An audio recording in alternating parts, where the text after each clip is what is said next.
Hello and welcome. This is the third part of the chapter Parties and the Party System. And in this part, I'm going to explain about the fall of the Congress system, or you can say that I'm going to give a gist of the chapter Challenges to and Restoration of the Congress System, which was your previous chapter in the previous syllabus. Okay, now why I'm doing so, because see, as I said earlier also in the beginning of the introduction of the first part, then I don't know what is the content of the chapter since we haven't got it in detail anywhere. But I feel that unless and until you understand that what happened in the fourth elections, in the 67 general elections of India, you cannot understand the midterm elections of 1971. You cannot understand that how Indira Gandhi rose to the peak of her power, and then what happened that compelled for emergency, that created the situation of emergency in the country in 1975. ठीक है, तो अगर आपको 75 की emergency समझनी है जो कि आपके सिलेबस में है, और वैसे भी पॉलिटिकल साइंस के किसी स्टूडेंट को अगर इस समय की हिस्ट्री का पता नहीं है कि क्या हुआ कैसे हुआ, तो फिर मेरे ख्याल से आप ये समझ ही नहीं पाएंगे कि इंडिया की पॉलिटिक्स आज ऐसी क्यों है, जब तक आप ये नहीं समझेंगे कि उस वक्त क्या हुआ था। इसलिए बहुत ज़रूरी है, वीडियो में नोट्स मैं उतने ही दे रही हूँ जितने आपके लिए सफिशिएंट होने चाहिए, in case this is actually the part which I think should be there, because you cannot skip this altogether. Okay, so I have given the notes in very much short, but the explanation part would be longer. This video may stretch long. Okay, तो हो सकता है क्योंकि बहुत बड़ा portion मैं cover करने जा रही हूँ इस वीडियो में. So let's begin quickly. अब fall of the Congress system, fourth general elections 1967. तो 60s के डिकेड में 1967 तक क्या हुआ पहले ये समझिए. 1962 में कांग्रेस फिर पावर में आती है, सेंटर में भी स्टेट्स में भी, ये आप लोग देख चुके हैं. ओके, तो 3 इलेक्शंस में 52, 57 और 62 में Congress comes at the center with almost 3/4 of the majority, और स्टेट्स में भी कांग्रेस की गवर्नमेंट बनती है. 60s का डेकेड जो है वो इंडियन पॉलिटिकल हिस्ट्री का, जो आज़ादी के बाद की हिस्ट्री है, उसका सबसे डिफिकल्ट डेकेड माना जाता है. अब तक का सबसे मुश्किल कोई दशक अगर इंडियन पॉलिटिकल हिस्ट्री में रहा होगा नए भारत की इतिहास में, then it is the decade of 60s. Why so, ऐसा क्यों कहा जाता है? सबसे पहली चीज़ that we fought 2 wars during this decade. तो हमने 2 लड़ाइयाँ लड़ी, और एक थी 1962 में चाइना के अगेंस्ट, जिसमें हम उतना अच्छा नहीं कर पाए, और दूसरी लड़ाई थी 1965 में पाकिस्तान के अगेंस्ट. तो Pakistan had attacked India in 1965. वो लड़ाई आप ये समझ लीजिए कि एक बराबरी की लेवल पे आके, जिसमें हम ये भी नहीं कह सकते कि इंडिया हारी, पर ये भी नहीं कह सकते कि इंडिया जीती. तो एक तरह से बराबरी का ही लॉस दोनों ही कंट्रीज को हुआ था. तो 2 wars we had fought, and that had drained the economy too much. The burden of 2 wars at interval of only 3 years, it's too much for any country to bear. And India being very poor and not so developed at that time, you can understand the strain that it caused to the Indian economy. Secondly, politically भी India एक तरह से समझिए कि एक बहुत ही turmoil वाला situation था. 1964 में we lost 2 prime minister during this decade. तो 1964 में जवाहरलाल नेहरू की डेथ होती है, और जवाहरलाल नेहरू की डेथ के बाद जो प्राइम मिनिस्टर बनते हैं इंडिया के, वो बनते हैं Lal Bahadur Shastri. Lal Bahadur Shastri is known for his honesty and integrity in Indian politics. He was a consensus choice of the Congress at that time. तो जब नेहरू की डेथ होती है तो कांग्रेस ने एक मत से लाल बहादुर शास्त्री को प्राइम मिनिस्टर बनाने के लिए कहा, जबकि उस समय एक और बड़े लीडर थे, और इनका नाम आप गांठ बांध लीजिए, मोरारजी देसाई, क्योंकि अगले जो 10 साल की पॉलिटिक्स है उसमें ये नाम बहुत ज़्यादा आप सुनेंगे. तो मोरारजी देसाई उस समय भी नेहरू जी की डेथ के बाद ही प्राइम मिनिस्टर बनना चाहते थे, क्योंकि लोगों ने एक मत से शास्त्री जी का नाम रख दिया, इसलिए वो पीछे हट गए. ओके, शास्त्री जी आप सबको पता है कि उनकी डेथ हो जाती है। He died in 1966 when in Tashkent where he went to sign agreement with Pakistan. Okay, तो 65 की वॉर के बाद जो अग्रीमेंट हुआ था पाकिस्तान के साथ वो ताशकंद में साइन हुआ था, और वो साइन करने के लिए शास्त्री जी ताशकंद गए थे, जहाँ पे उनकी हार्ट अटैक से, कहा जाता है कि हार्ट अटैक से डेथ हुई है, हालांकि दिस इज वेरी डिस्प्यूटेड। तो उनकी वहाँ पे डेथ हो जाती है। तो 66 में after the death of Shastri ये हुआ कि मोरारजी देसाई फिर सामने आए कि वो प्राइम मिनिस्टर बनना चाहते थे, और बहुत से लोग इंदिरा गांधी के भी फेवर में थे। तो एक डिवीजन ऑफ वोट हुआ। डिवीजन ऑफ वोट मतलब वोटिंग हुई कांग्रेस वर्किंग कमेटी में। इसके अंदर ये कांग्रेस वर्किंग कमेटी में अंदर हो रहा है, कांग्रेस के अंदर ये वोटिंग हो रही है कि किसको लीडर बनाया जाए। ठीक है, तो उस समय इंदिरा गांधी उसको, वहां पे बहुत लोगों ने इंदिरा गांधी के लिए वोट दिया और इंदिरा गांधी प्राइम मिनिस्टर बनती है after the death of Lal Bahadur Shastri. अब इंदिरा गांधी को जो प्राइम मिनिस्टर बनाया गया था, उसके पीछे जो ग्रुप था, जो बड़े बड़े कांग्रेस लीडर्स का ग्रुप था उस समय के, बहुत नामी गिरामी एंड अपने एरिया में जिनकी पकड़ थी, वो उन लीडर्स के ग्रुप को कहा जाता है सिंडिकेट्स। ओके, इसको भी जरा सा ध्यान रखिएगा, ये नाम सिंडिकेट्स। ओके, सिंडिकेट्स, तो सिंडिकेट्स के सपोर्ट से इंदिरा गांधी बनती हैं कांग्रेस की leader in 1966। Okay, prime minister बनती हैं इन 1966। Now why did syndicate support Indira Gandhi, not Morarji Desai? उसका भी रीजन था। उसका रीजन ये था क्योंकि इंदिरा गांधी उस समय बहुत नई थी पॉलिटिक्स में। She was very new in politics, she had not been very she had no experience earlier. She had held only two political posts. One was for 1 year she was a president of Congress 59 से 60 के बीच में, and then she had been the minister for information and broadcasting, which is not so important such a ministry कि बहुत powerful ministry उन्होंने hold की हो। तो she was minister for information and broadcasting in Shastri's cabinet. So, in comparison to Morarji Desai, her experience was definitely not so good.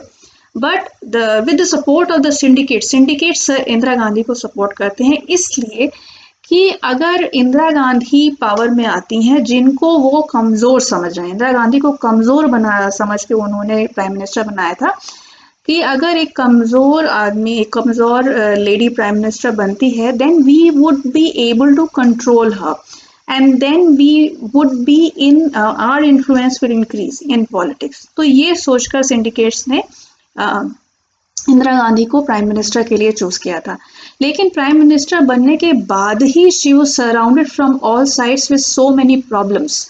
Okay, now these are the problems. ये है context of election. Indira Gandhi prime minister बन चुकी थी 1966 में after the death of Shastri, और उसके बाद ये है कॉन्टेक्स्ट इलेक्शन का। So the failure of monsoon, अब 60s के टाइम में ही 1965 से लेकर 1965 से लेकर 1967 के बीच में there had been severe drought in many parts of the country and many people died because of this drought।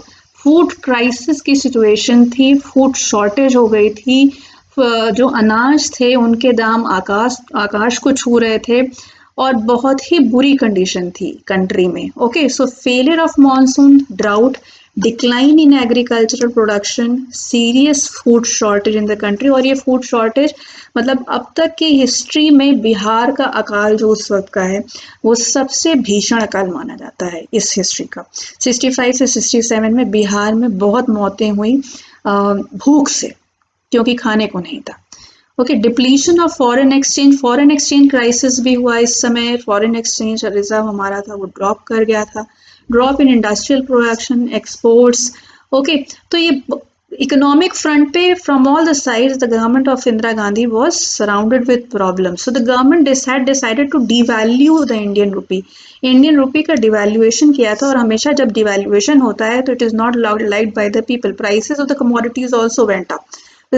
People started protesting against this, and the increase in the prices of essential commodities, food scarcity, growing unemployment, बेरोजगारी बहुत ज्यादा थी। आप समझ सकते हैं जब industrial production down है तो रोजगार कहाँ से मिलेंगे। ओके तो बेरोजगारी भी बहुत ज़्यादा थी, आपकी खेती जो है एग्रीकल्चर वो भी डाउन है, इंडस्ट्रियल प्रोडक्शन भी डाउन है, so from where you'll get the jobs. बंद एंड हड़ताल, अब इसके लिए जब लोगों ने विरोध करना शुरू किया तो हर तरफ बंद, हर तरफ हड़ताल। गवर्नमेंट जो थी उसने इसको एक ऐसे सीरियस इकोनॉमिक क्राइसिस इस तरह से नहीं लिया, उन्होंने इसको एक लॉ एंड ऑर्डर प्रॉब्लम की तरह से लिया, और ये लॉ एंड ऑर्डर प्रॉब्लम की तरह से लेने की वजह से ये इसने और भी अग्रेशन लोगों में कॉज किया। और यही पीरियड था जो 60s का एंड का डिकेड आप देखिए, that was the decade of the rise of the Naxalite movement in India as well. Because जो पिछड़े इलाके थे वहां पे तो बहुत ही बुरी हालत हो गई थी, और उनको ये लगने लगा कि पॉलिटिक्स के थ्रू, पॉलिटिकल सिस्टम के through will not get any solution to the problems. So this led to communist socialist parties launching protest in greater equality. That was the Naxalite movement that has been talked about here. Okay now non, इसमें लोगों जो opposition parties थी उनको ये लगा कि अब हमारा चांस है, क्योंकि प्राइम मिनिस्टर जो हैं वो बड़ी इनएक्सपीरियंस हैं, उनको कोई पॉलिटिकल एक्सपीरियंस है नहीं, वो वीक हैं, सब तरफ से प्रॉब्लम्स है, कांग्रेस के अंदर ही सिंडिकेट्स जो हैं वो प्राइम मिनिस्टर को दबाना चाह रहे हैं, तो अंदर भी उतनी अच्छी सिचुएशन नहीं है, तो चलिए अब बहुत अच्छा मौका है। सो जितनी भी ऑपोजिशन पार्टीज थी they came together and they devised one formula of non Congressism, जितनी भी नॉन कांग्रेस पार्टीज थी they came together under one umbrella and they decided to fight against Congress.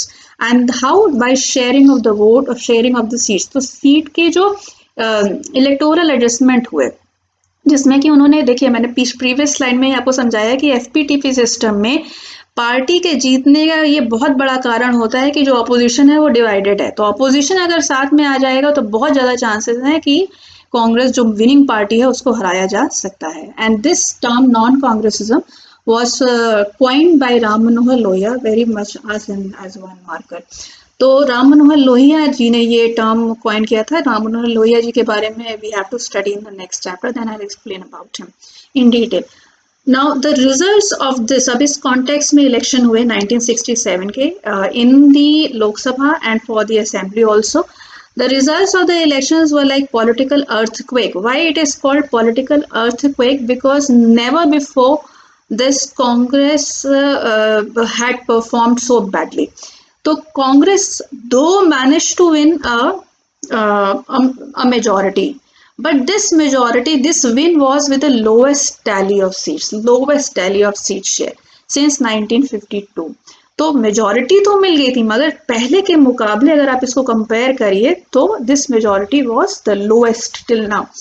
Half of the ministers of Indira Gandhi cabinet including Kamaraj, अब ये जो नाम आप देख रहे हैं ये सारे सिंडिकेट्स के नाम है, ये सिंडिकेट्स का ग्रुप था।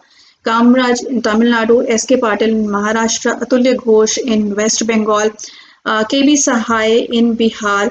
इसके अलावा आप दो नाम और समझ लीजिए, Morarji Desai from Gujarat and Nijalingappa from Karnataka, ये दो नाम जरूर याद रखिएगा, from Karnataka.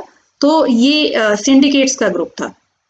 In the states also, Congress lost majority in 7 states, and in 2 other states could not form the ministry because of defection. Okay, तो ये 9 states जहाँ Congress lost was could not form the ministry was Punjab, Haryana, UP, MP, Bihar, West Bengal, Odisha, Madhya Pradesh, and Kerala. Okay, you can see it in this map. See all the red states colored with red, non-Congress ministries came, and there was a saying very popular at that time. उस समय एक कहावत कही जाने लगी कि अगर आप दिल्ली से हावड़ा जाते हैं, हावड़ा मेल से वेस्ट बंगाल जाते हैं, तो आप किसी भी कांग्रेस रूल स्टेट से नहीं जाएंगे। ठीक है, ऐसा पहले कभी नहीं हुआ था। In Madras regional party DMK Dravida Kazhagam came on its own in majority, which was a very big thing. And in many states, the Sanyukta Vidhayak Dal governments were formed. What were Sanyukta Vidhayak Dal governments? Coalition government for the first time came in the states after this election. तो जो states में जो opposition parties थी वो unite हो गई, keeping aside their ideologies. और जब वो unite हो गई तो उनकी टैली जो थी वो कांग्रेस से बेहतर हो गई और उन्होंने गवर्नमेंट फॉर्म की। सो बिहार में सोशलिस्ट पार्टी, एसएसपी, पीएसपी, जैसे Samyukta Socialist Party and Praja Socialist Party along with CPI and Jana Sangh, देखिए सब एक साथ आ रहे हैं। सीपीआई, जनसंघ बिल्कुल आइडियोलॉजिकली लेफ्ट राइट वाली पार्टीज हैं, ठीक है। यही पंजाब में भी हुआ। पंजाब में 2 अकाली दल के faction, Sant group, Master group, CPI, CPM, Republican Party, Jana Sangh सब एक साथ आ गए टू फॉर्म द गवर्नमेंट। तो coalition government for the first time in states were formed after this election which is known as a Samyukta Vidhayak दल गवर्नमेंट। तो Indira Gandhi election जीत गई, prime minister बन गई, बट जो उनका बहुमत था लोकसभा में वो उतना अच्छा नहीं था जितना पहले हुआ करता था। अब सिंडिकेट्स जो हैं वो जीते नहीं हैं, पर वो इंदिरा गांधी को कंट्रोल करना चाहते हैं, और ये बनता है एक बहुत बड़ी वजह of tussle within Congress, and that led to the division of Congress in 1969, the split in the Congress। और कहते हैं कि ये स्प्लिट तो इंदिरा गांधी ने ही कराई थी, क्योंकि वो सिंडिकेट्स के इन्फ्लुएंस से फ्री होना चाहती थी। वो बहुत से ऐसे काम, देखिए 67 के इलेक्शन के बाद इंदिरा गांधी को ये बात समझ में आ गई थी कि लोगों को साथ में लेके चलना बहुत जरूरी है, and if we have to take people with us, then you have to launch pro poor policies। Okay, तो बहुत से प्रो पुअर पॉलिसीज और सोशलिस्ट टर्न वो अपनी पॉलिसीज को देना चाहती थी, जिसमें कि सिंडिकेट्स आड़े आ रहे थे, वो ये काम करने नहीं दे रहे थे इंदिरा गांधी को। तो इंदिरा गांधी ने इनसे फ्री होने के लिए 69 में स्प्लिट कराई पार्टी में। ये भी एक बहुत ही इंटरेस्टिंग किस्सा है किस तरह से ये स्प्लिट हुआ था। इसमें जो 69 का प्रेसिडेंशियल इलेक्शन था, तो official candidate of Congress was Neelam Sanjiva Reddy, लेकिन इंदिरा गांधी ने जिस कैंडिडेट को सपोर्ट किया पीछे से, वो थे उस समय के वाइस प्रेसिडेंट वीवी गिरी। ओके, और वीवी गिरी इंदिरा गांधी के सपोर्ट से बनते हैं प्रेसिडेंट। तो कांग्रेस के प्राइम मिनिस्टर हैं, लेकिन वो कांग्रेस के ऑफिशियल कैंडिडेट के अगेंस्ट ही, जो कैंडिडेट है उसको पीछे से पुश कर रही हैं और अपने पार्टी मेंबर्स को कह रही हैं कि you vote as per your conscious, don't follow the party whip, vote as per your conscious, कि आप किसको समझते हैं कि वो प्रेसिडेंट बनना चाहिए। और इसमें वीवी गिरी इलेक्शन जीत जाते हैं। जैसे ही वीवी गिरी इलेक्शन जीतते हैं, जो कांग्रेस के उस समय पार्टी प्रेसिडेंट थे निजलिंगप्पा, जो सिंडिकेट थे, वो इंदिरा गांधी को पार्टी से निकाल देते हैं। तो इंदिरा गांधी अपने ग्रुप के साथ कांग्रेस से अलग हो जाती हैं और कांग्रेस में स्प्लिट हो जाता है। जो 2 पार्टीज बन जाती हैं कांग्रेस में स्प्लिट होके, Congress O, Congress organisation, and Congress R, Congress requisitionist. तो कांग्रेस आर जो थी वो इंदिरा गांधी वाली थी, और जो ऑर्गेनाइजेशन था वो सिंडिकेट्स की पार्टी थी। ओके, अब ये 69 में स्प्लिट हो गया। अब जब स्प्लिट हो गया रूलिंग पार्टी में ही, देन द कांग्रेस के माइनॉरिटी में आ गई गवर्नमेंट। माइनॉरिटी में गवर्नमेंट जब आई तो उसको सीपीआई और डीएमके ने सपोर्ट कर दिया। सीपीआई ने इसलिए सपोर्ट किया because Indira Gandhi had caused this split in the party on socialist agenda, on pro poor agenda। उनका ये कहना था कि ये सिंडिकेट्स जो है मैं वो नहीं करने दे रहे हैं जो कि हम गरीबों के लिए करना चाहते हैं। इसमें प्रिवी पर्सेस का अबॉलिशन और बैंक का नेशनलाइजेशन, ये 2 इश्यूज थे जिनमें टकराव बहुत ज्यादा हो गई थी। तो सीपीआई ने सपोर्ट कर दिया और उससे गवर्नमेंट बच गई।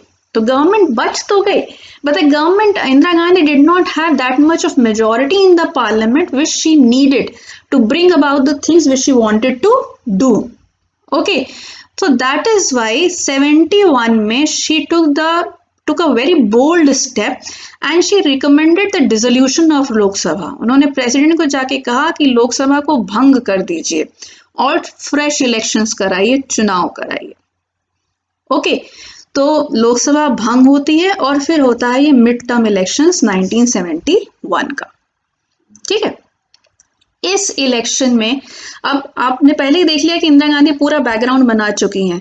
वो गरीबों से, देश की जनता से ये कह रही हैं कि we want to do a lot of things for you. हम प्रिवी पर्सेस अबॉलिश करना चाहते हैं, राजाओं को जो सुविधाएं और जो पेंशन मिल रही है हम उसको खत्म करना चाहते हैं। We want to nationalise the banks जिससे आपको फायदा होगा।